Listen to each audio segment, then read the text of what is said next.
ये लोग आ रहे हैं क्या? आपके पड़ोसी लोग? सबके पड़ोसी, किसी के पड़ोसी नहीं है?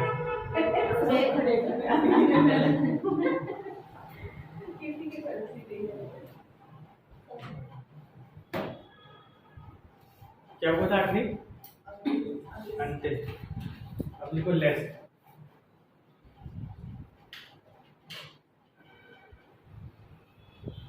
क्या मतलब था इसका? वो लीस्ट होता है, ये लेस्ट है। अन्यथा या अपितु बोलते हैं।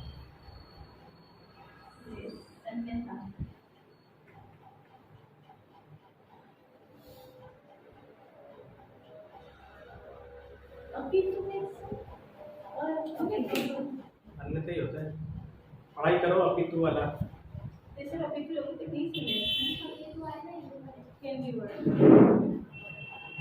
सही में नहीं सुने? ठीक है। और इसके बाद जो होता है ना, शुड का यूज होता है। जब भी आपको लेस्ट का यूज करोगे तो उसके बाद किसका यूज होगा? शुड का, है ना?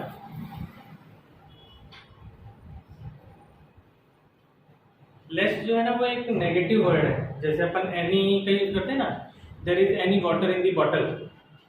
अपन अगर बोलते हैं there is some water in the bottle, अगर अपन ऐसा बोले कि there is some water in the bottle, तो इसका मतलब कि इसमें कुछ पानी है।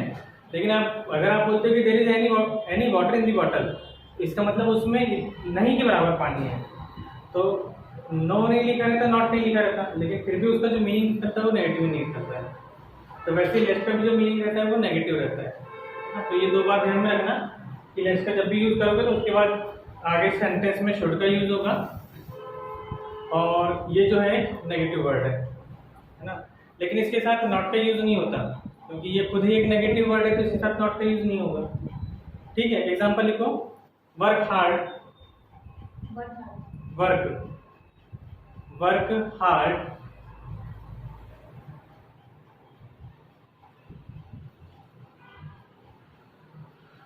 लेस्ट you will fail।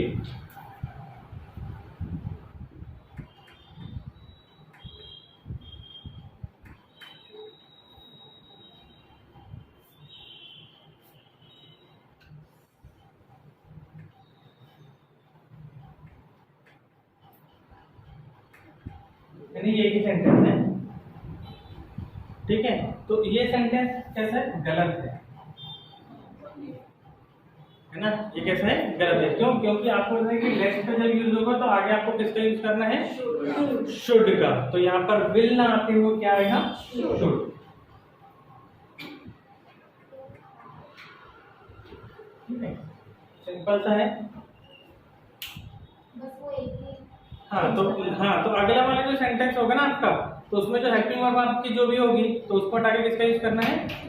शुड का। क्लियर है? एक और एग्जांपल लिखो। समझ में तो आ गया ना? हाँ, तो फिर आगे बढ़ते हैं, खत्म करना है क्योंकि इसको।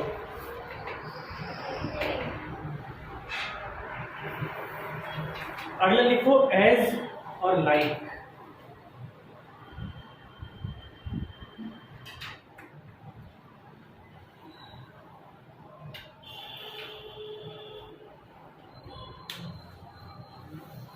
है ना।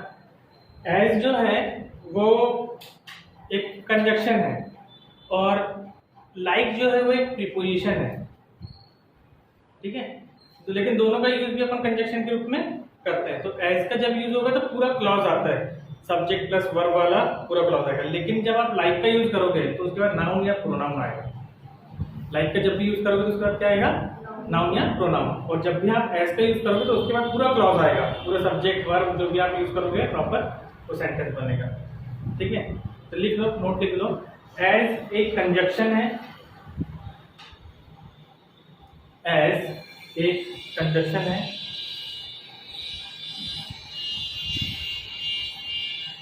इसके बाद पूरे क्लॉज का यूज होता है। इसके बाद पूरे क्लॉज का यूज होता है। इसके बाद पूरे क्लॉज का यूज होता है। जबकि लाइक एक प्रीपोजिशन है, जबकि लाइक एक प्रीपोजिशन है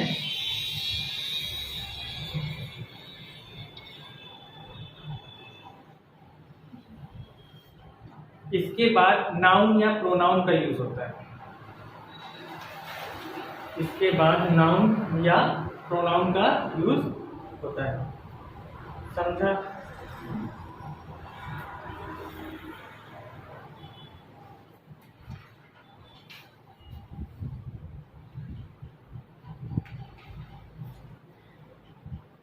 जैसे अगर मान लो कि एग्जांपल लिखोगे आप, एग्जांपल लिखो, she ran as a panther.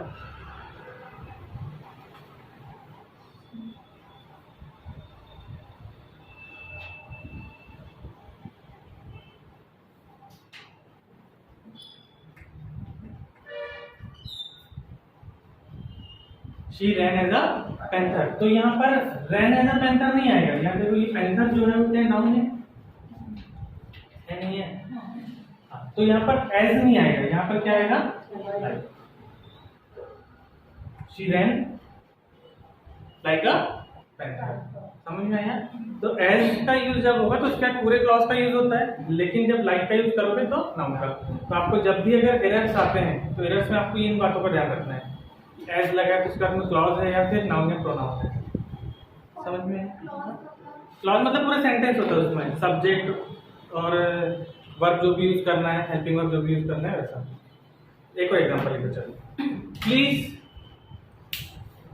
Do like, please do like, please ऐसे लिखो, please do like I tell you, please do like I tell you. इसको सेंटेंस लिखे पूरा। हाँ, अब क्या लिखे सेंटेंस में? Please do like I tell you. अब लाइक आई टेल यू क्या लिखे हो आपने? लाइक आई टेल यू, तो आपने आई टेल यू, ये पूरा क्लॉज आया वहां पे? आया नहीं आया? तो यहाँ पर पूरा क्लॉज है, तो वहां पे लाइक होना चाहिए क्या? एज आएगा। समझ में आया?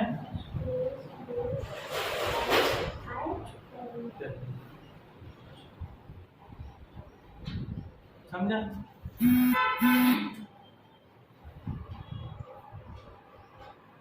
ठीक है, समझ में आया? अगला लिखो, बिकॉज और ऑब्जेक्ट लगा के बिकॉज ऑफ।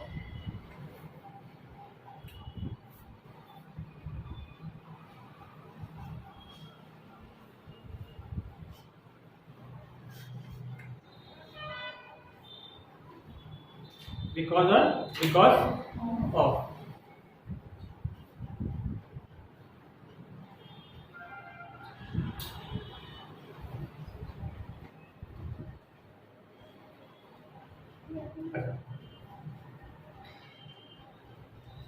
इसमें तो ये लगता है आपको वो लगा है ना,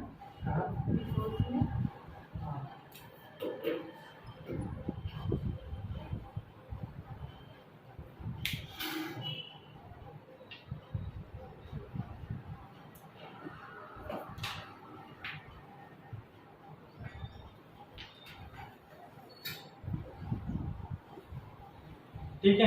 अब जैसे अपन ने एज और लाइक का यूज किए थे, तो वैसे ही बिकॉज के बाद में पूरा क्लॉज आएगा और बिकॉज ऑफ के बाद में क्या आएगा? नाउन या प्रोनाउन। लिख लो नोट, बिकॉज एक कंजक्शन है,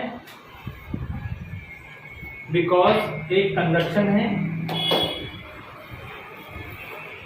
बिकॉज एक कंजक्शन है,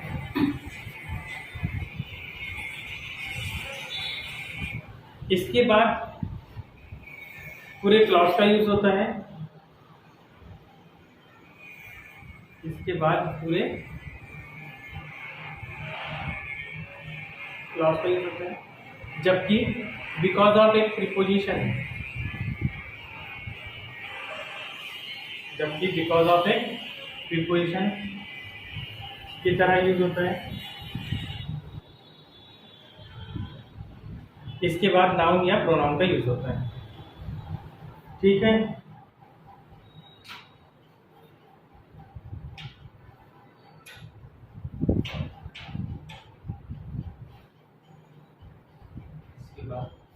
इसके बाद कौन सा पहला वाला लिखे, दूसरा वाला? बिकॉज ऑफ ना के बाद नाउन या प्रोनाउन का यूज होता है।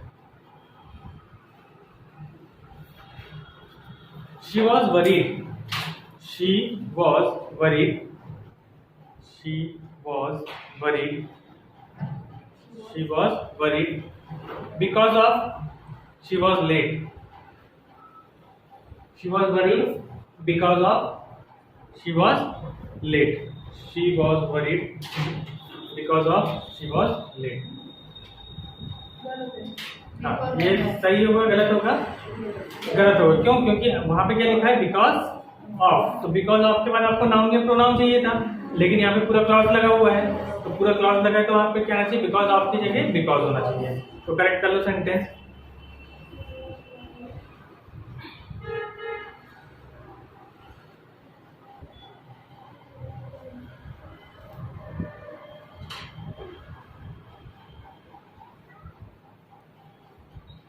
ठीक है, एक और एग्जांपल लिख लो। She was late because the train, she was late because the train, she was late because the train. तो अब यहाँ पे क्या जाएगा? बिकॉज ऑफ द ट्रेन, क्योंकि बिकॉज के बाद सीधे नाउन है द ट्रेन। ठीक है,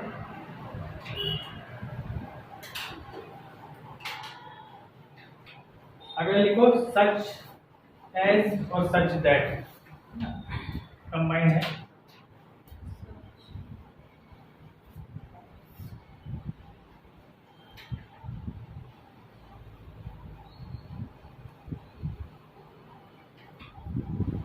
सच एज और सच दैट में ये कॉम्बिनेशन ऑफ कंजक्शन लिखा था ना कल आपको?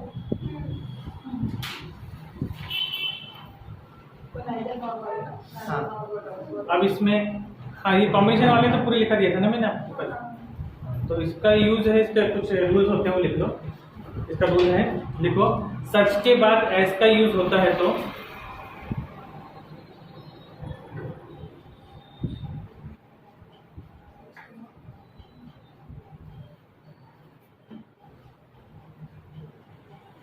है ना, जैसे सच है, सच के बाद अगर एस का यूज किए तो इसके बाद इन्फिनेटिव वर्ब का यूज होगा। इन्फिनेटिव वर्ब मतलब क्या? टू प्लस वर्ब वाला, है ना। तो एज में क्या जाएगा? टू प्लस, ठीक है।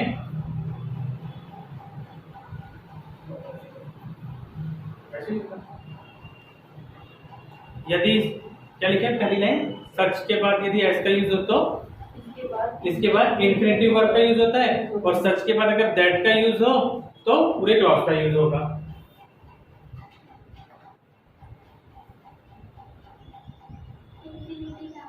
इन्फिनेटिव वर्ब, इन्फिनेटिव वर्ब मतलब टू बी वर्ब जो होती है। लिखे थे ना अपन ने, वर्ब पढ़ा था जब मैंने आपको लिखाया था।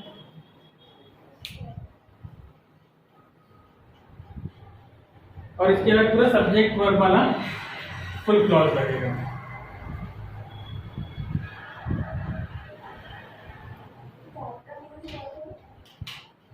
क्लॉज, पूरे क्लॉज का पूरा सेंटेंस बनेगा, subject plus helping verb plus verb जो भी रहेगा।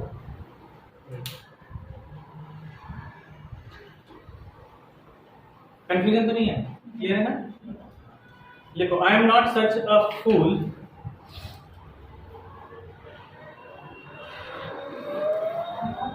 I am not such a fool, I am not such a fool that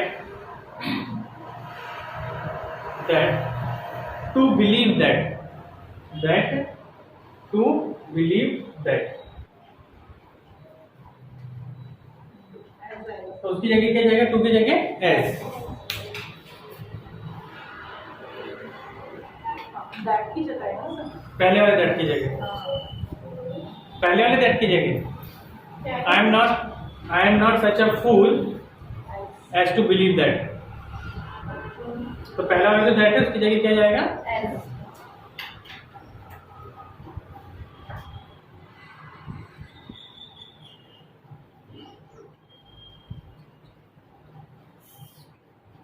ये तो sentence में कोई बात नहीं, as के बाद to भी बोल। तो बहुत सारी चीज पहली बार जाती है। इसके पहले डिटेल में पढ़े भी कहाँ? शॉर्टकट में ही तो पढ़े ना सब। तो शॉर्टकट में मैं वैसे देखा जाए तो ये सारी चीजें फिर भी मैं आप लोगों को ना शॉर्टकट में ही बता रहा हूँ। मतलब मैं आप बहुत ज्यादा डिटेल में आप लोगों को ले आके नहीं बता रहा। जो चीजें मुझे जो चीज ऐसा लगता है कि जो चीज अंडरस्टूड है आप लोग खुद से समझ लोगे, मैं उसको बेचारे डिटेल में नहीं लेके जाते। जैसे कल पेयर ऑफ कंजक्शन जो थे है ना, वैसे कंजक्शन उतने में ही खत्म हो जाते हैं। पेयर ऑफ कंजक्शन के दो एग्जांपल लिखा देंगे, कंजक्शन वहां खत्म है।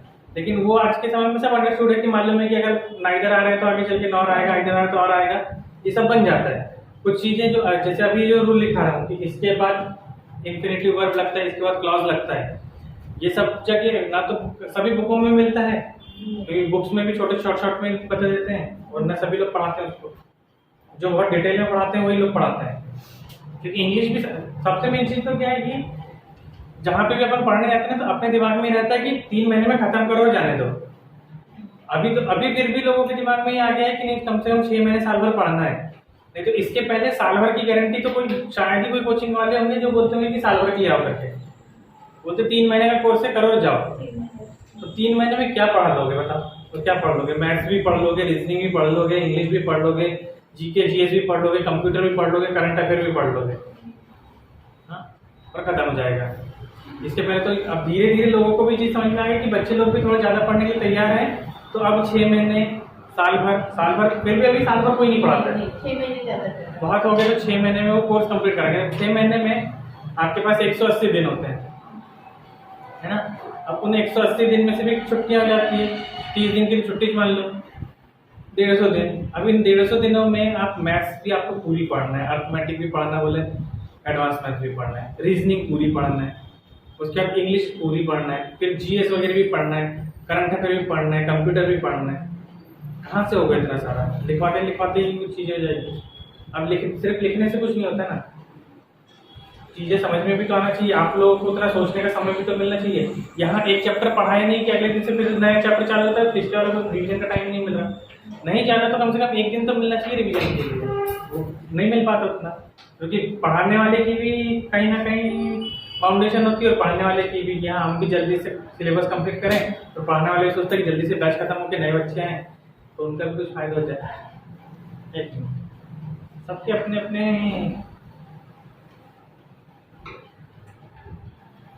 एक और एग्जांपल लिखो, there was such a noise, there was such a noise,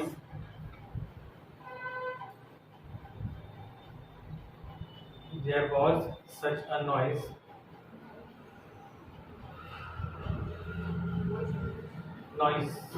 there was such a noise as we could not hear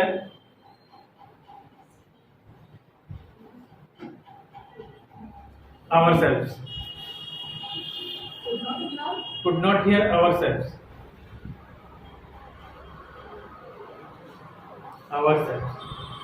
अब यहाँ पर देखो आपका as लगा हुआ है। अब as के बाद में आपके पास नाउन प्रोनाउन नहीं है, नहीं, तो क्या आएगा वहाँ पे?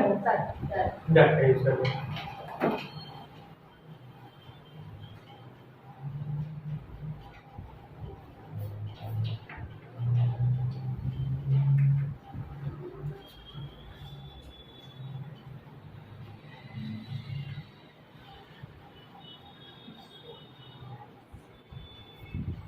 सो एस और एस एस,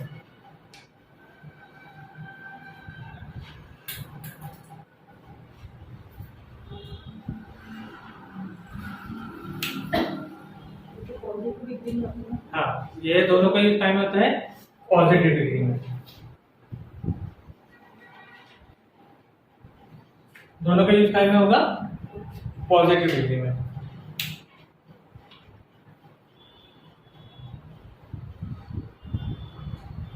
इसमें एज का जो यूज होता है वो पॉजिटिव और नेगेटिव दोनों सेंटेंस में होता है, जबकि सो एज का यूज सिर्फ नेगेटिव में होता है। एज का यूज पॉजिटिव और नेगेटिव दोनों में होगा, जबकि इसका सिर्फ नेगेटिव में होगा।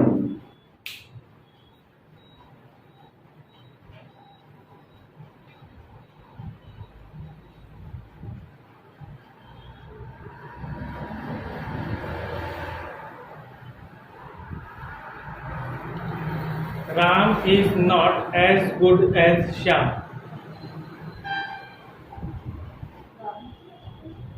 Ram is not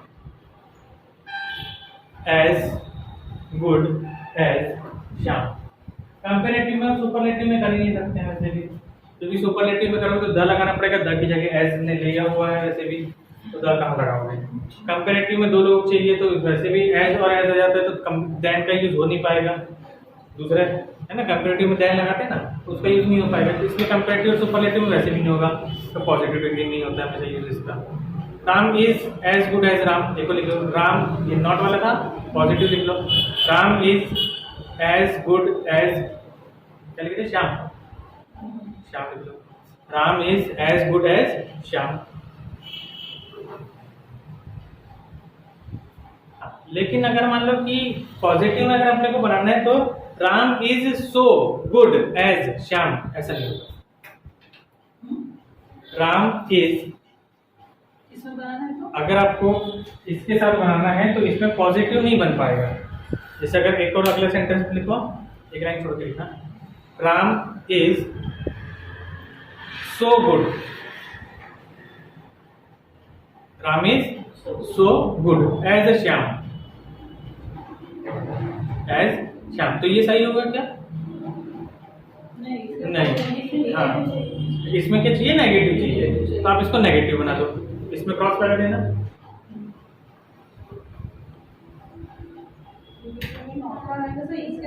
is not, हाँ, Ram is not so good as Shyam, जो भी ऑब्जेक्ट लगाना है।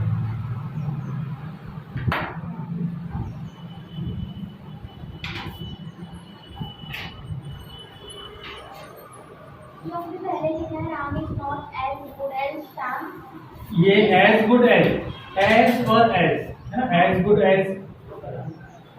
गुड एज लिखे ना आपने, तो एज गुड एज, तो ये इसके पॉजिटिव सेंटेंस भी बनेंगे और नेगेटिव भी बनेंगे। लेकिन अगर आपको सो और एज का बनाना है तो सो और एज का बनाना है तो पॉजिटिव बनेगा क्या? नहीं, सिर्फ क्या बनेगा, नेगेटिव सेंटेंस बनेगा। तो दोनों के ऊपर बराबर है ना, दोनों में ऊपर के दोनों बराबर है, लेकिन जो थर्ड नंबर का लिखे हो वो आपका पॉजिटिव सेंटेंस है, वो गलत है, फोर्थ नंबर वाला सही है। आप लोगों को एक काम और करना पड़ेगा कि अब जैसे अब इतना सारा है, सबके स्टार्टिंग से अपन रूल्स पढ़ते हुए आ रहे हैं पूरे ग्रामर के, तो अब उतने सारे याद कैसे करोगे? तो आप एक काम करना कि पूरे जब आपकी पूरी इंग्लिश ग्रामर कंप्लीट हो जाएगी तो उसके बाद लास्ट में या कोई दूसरी छोटी कॉपी बना के सिर्फ जो रूल्स हैं एक उसकी शॉर्ट नोट्स बना लेना पढ़ते हुए, ताकि दोबारा जब रिवाइज करो तो उन रूल्स को रिवाइज करो और ख़त्म करो, है ना। तो आपको पूरी कॉपी रिवाइज नहीं करना पड़ेगा। और अगर आपको थोड़ा आपके पास समय है अच्छे से पढ़ने के लिए तो ये कॉपी को बढ़िया रिवाइज करो। और सबसे बढ़िया तरीका ये कि एक एक चैप्टर वाइज पढ़ते चलो और उससे कम से कम 100 एरर्स सॉल्व करते चलो। एरर के लिए सबसे अच्छा है कि प्रीवियस ईयर के कोई भी सेट उठा लो, है ना। किरण पब्लिकेशन के आते हैं, उसमें प्रीवियस ईयर पूरा दिया रहता है, वो उठाओ बढ़िया। उसका एक 250-300 रुपये की बुक आएगी, प्रीवियस ईयर पूरी, उसमें चैप्टर वाइज रहेगा पूरा। तो एक बार सॉल्व करते चलो उसको, एक बार सॉल्व कर लिए फिर दोबारा के लिए फिर उसी को ही सॉल्व करो, तीसरी बार भी उसी को सॉल्व करो। रूल तो चेंज होना नहीं है। अगर गलती से एक आध दो रूल अगर उसमें कवर नहीं भी हुए तो आपको कौन सा नुकसान हो रहा है उसमें? जरूरी थोड़ी ना कि आपको 100% ही आना चाहिए। अगर आपको 60-70% ग्रामर भी आ रही है ना तो भी आप कोई भी एग्जाम पास कर लो 60-70% ग्रामर में भी। लेकिन ग्रामर से ज़्यादा मैटर करता है कि आपकी अंडरस्टैंडिंग कितनी अच्छी है।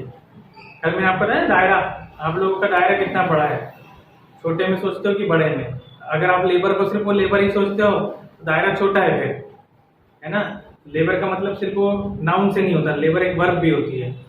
तो आपको ये जो चीज़ें हैं ये वर्क का दायरा बढ़ाना पड़ेगा कि आपकी वोकैबुलरी अच्छी होना चाहिए, उसको करो। रीडिंग अच्छी होना चाहिए, अंडरस्टैंडिंग अच्छी होनी चाहिए। रीडिंग अच्छी है तो अंडरस्टैंडिंग अच्छी है, अगर रीडिंग अच्छी है तो अंडरस्टैंडिंग भी अच्छी नहीं है। आप लोग हिंदी न्यूज़पेपर ही नहीं पढ़ पाते होंगे पूरा, आज तक कभी लाइफ में, पूरी लाइफ बोला हूँ मैं, पूरी लाइफ में कभी पूरा न्यूज़पेपर पढ़े और हिंदी वाले पूरा पूरा मतलब शुरुआत से जो स्टार्ट करें तो एंड तक नहीं पढ़ते ना, उतना पेशेंस ही नहीं है हमारे अंदर कि पढ़ ले करके। तो जब आप वो नहीं पढ़ पाते तो फिर अगर मैं बोलूँ गलती से कि इंग्लिश वाले न्यूज़पेपर पढ़ लेना तो फिर बोलेगा जब हिंदी जो आपको अच्छे से बनता है, जो आपसे बहुत जिसमें आपकी मास्टरी है कि आपको उसके पूरे वर्ड्स बनते हैं, पूरी मीनिंग पता है, सारी चीज़ें, उसके बाद भी नहीं पढ़ रहे हो तो नहीं पढ़ने का रीज़न क्या रहता है, क्यों नहीं पढ़ते हो?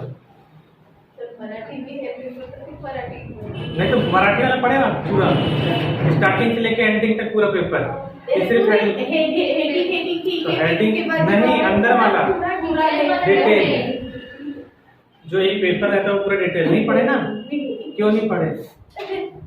रीजन क्या है? क्योंकि कोई इतने ये नहीं रहते ना, नहीं तो नहीं रहते फिर भी क्यों नहीं पढ़े उसको, रीजन क्या था उसका? आप लोग अभी जैसे आंसर राइटिंग करने जाओगे, पेपर में आंसर राइटिंग रहेगी ना, तो वो तो उसमें तो डिटेल ही लिखना पड़ता है, उसमें तो हेडिंग डाल के नहीं आओगे, क्या जाओगे उससे? फिर कहाँ से होगा फिर वो? तो उसके दो रीजन है, पहली चीज तो ये कि हमारे अंदर उतना पेशेंस नहीं है ना, दूसरी चीज ये है कि हमको इंटरेस्ट भी नहीं। पहला पेशेंस नहीं है, दूसरा इंटरेस्ट नहीं। अब आप ये नहीं बोल सकते सर टाइम नहीं, टाइम है बस, टाइम का कोई इशू नहीं है। पेशेंस नहीं होता है करके हम उस एक चीज के अंदर बैठ रहे हैं, वो 2 मिनट जब से आए ना कि 2 मिनट में मैगी बना लो करके, तब से लगता है कि 2 ही मिनट में सब कुछ हो जाए तो अच्छा है, 2 मिनट से ज्यादा ना लगे। तो वो उतना पेशेंस नहीं कि बैठ के आप आधा घंटे तक नहीं भी इच्छा हो रही, नहीं भी कोई चीजें तो पढ़ लो करके, वो एक रीजन है, इसलिए नहीं पढ़ पाते आप।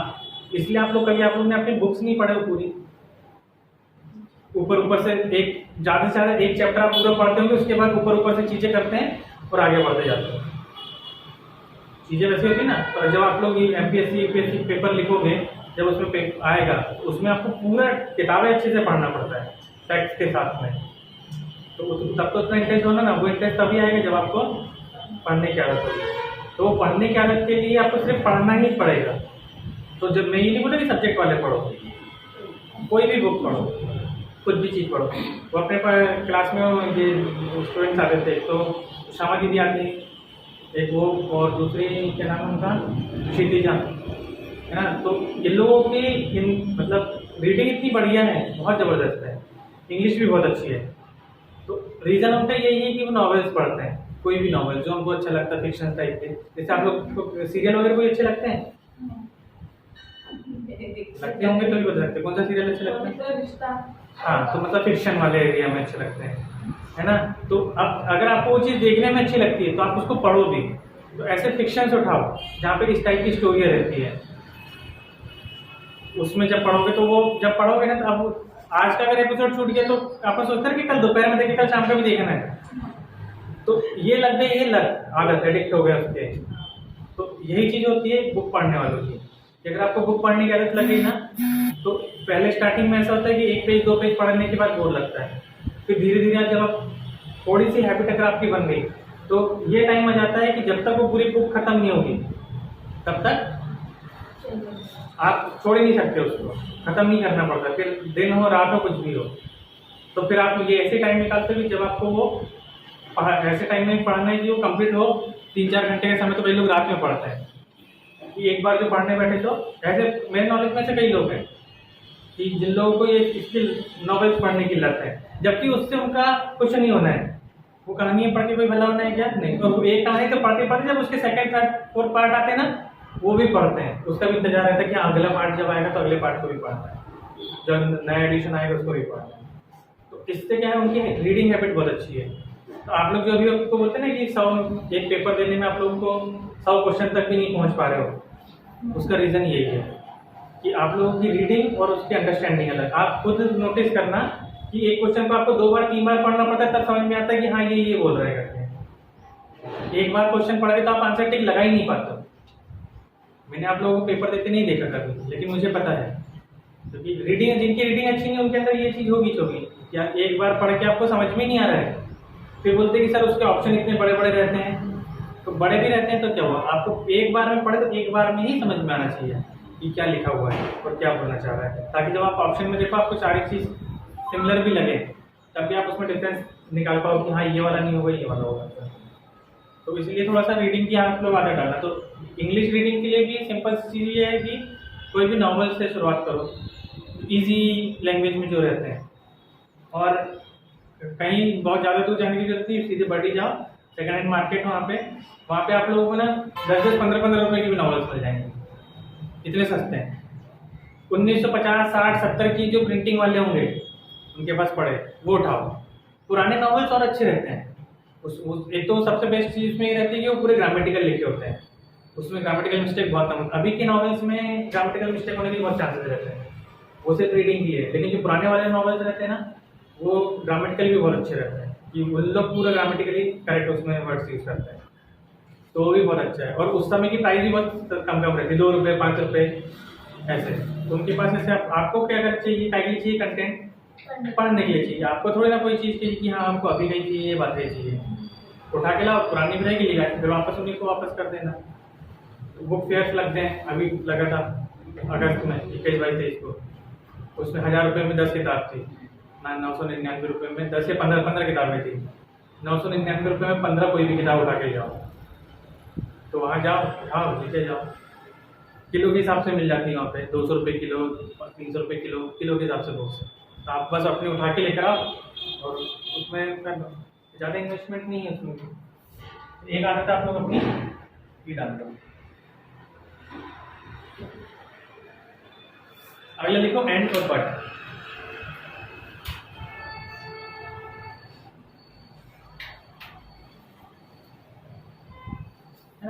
एंड का यूज भी जोड़ने के लिए होता है, 2 सेंटेंस के बीच में होता है। बट का यूज भी 2 सेंटेंस के बीच में होता है, लेकिन इसका यूज होता है समान अर्थ वालों में।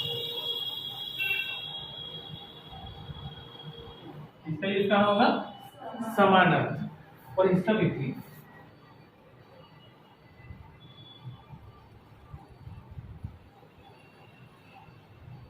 है ना, दोनों जो सेंटेंस करेंगे उसके जो मीनिंग निकलेंगे वो अपोजिट निकलेंगे।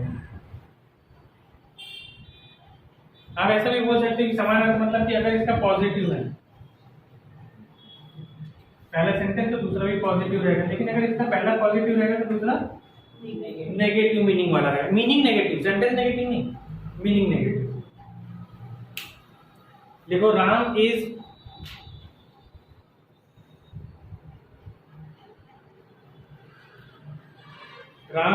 ब्रेव। हाँ, example, Ram is brave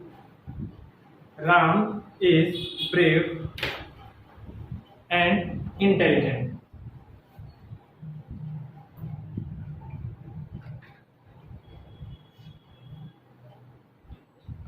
Ram is brave and intelligent. एक और लिखो, Ram is brave and dishonest. Ram is brave and dishonest. Ram is brave and dishonest. हाँ, तो अब यहाँ पे देखो, पहला वाला ब्रेव पॉजिटिव मीनिंग वाला है, दूसरा वाला डिसऑनेस्ट, ये कौन सा है, नेगेटिव मीनिंग वाला। तो हो सकता है कि इसमें एंड का यूज हो सकता है क्या, नहीं। तो आप कहेंगे Ram is brave but dishonest, है ना, बहादुर तो है लेकिन बेईमान भी है। तो जब आपके पास पहला पॉजिटिव मीनिंग और दूसरा नेगेटिव मीनिंग है तो बट का यूज कर लेना है।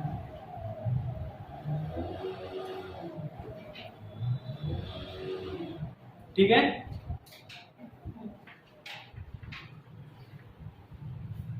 जब भी सेंटेंस देखोगे तो आप लोगों को सेंटेंस में बहुत सारी चीज गौर करना पड़ेगा कि हाँ ये चीज सही है, ये चीज गलत है। अगला लिखो the same, the same,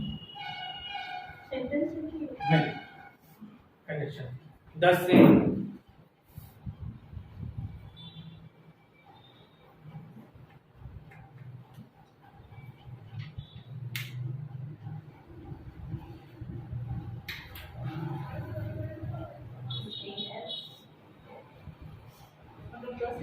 S लगेगा और 10 एम के साथ दैट लगेगा। हाँ 10 एम के बाद में एस भी लग सकता है और दैट भी होगा।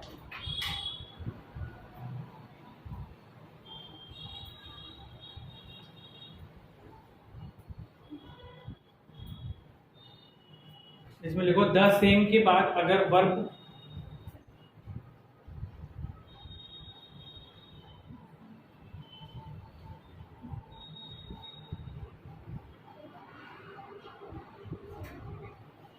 द सेम के बाद अगर वर्ब क्लियर हो स्पष्ट हो, द सेम के बाद अगर वर्ब क्लियर हो तो दैट का यूज करते हैं। क्लियर मतलब कि स्पष्ट हो, है ना, तो आपको साफ साफ समझ में आ रही है कि वर्ब यही है। वर्ब क्लियर हो तो दैट का यूज, और वर्ब क्लियर ना हो तो एस का यूज करते हैं।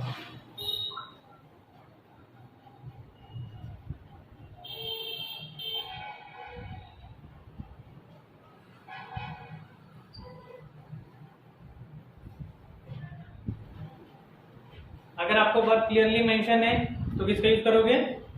दैट का यूज। और क्लियरली मेंशन नहीं है तो किसका यूज करोगे? एग्जांपल लिख लो, this is the same book, this is the same book as I wanted, this is the same book as I wanted, this is the same book as I wanted.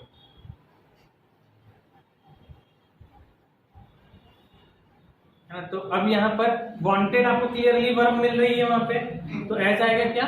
नहीं, क्या आएगा वहां पे? That. तो लिखो this is the same book that I wanted, this is the same book that I wanted. As की जगह क्या हो जाएगा? क्लियर? एक और एग्जांपल लिख लो, this is the same horse, this is the same horse, this is the same horse that mine, अब बताओ वहां पे वर्ब है क्या? नहीं, वर्ब क्लियरली वहां पे मेंशन नहीं है, तो वहां पे क्या आएगा? As mine. ठीक है, और इसी के साथ आप लोगों का कंजक्शन वाला जो पोर्शन है वो समाप्त होता है। ठीक है, कुछ चीज छूटा है, ऐसा समझ में तो नहीं आ रहा है कि ऐसा कुछ लग रहा है कि कुछ चीज छूटा हुआ इसमें, है ना? लिस्ट ऑफ कंजक्शंस आप लोगों को मैंने दे दिया था, इसके पहले प्रीपोजिशन अपन ने प्रीपोजिशन पढ़ लिए थे ना। हाँ, तो प्रीपोजिशन में भी मैंने आप लोगों को प्रीपोजिशन की भी लिस्ट दे दिया था। तो अपना प्रीपोजिशन भी हो गया है, कंजक्शन भी हो गया है, और क्या रह गया अभी? इंटरजेक्शन। इंटरजेक्शन में शायद दैट हो चुके हैं, देयर हो चुका है, आर्टिकल रह गया।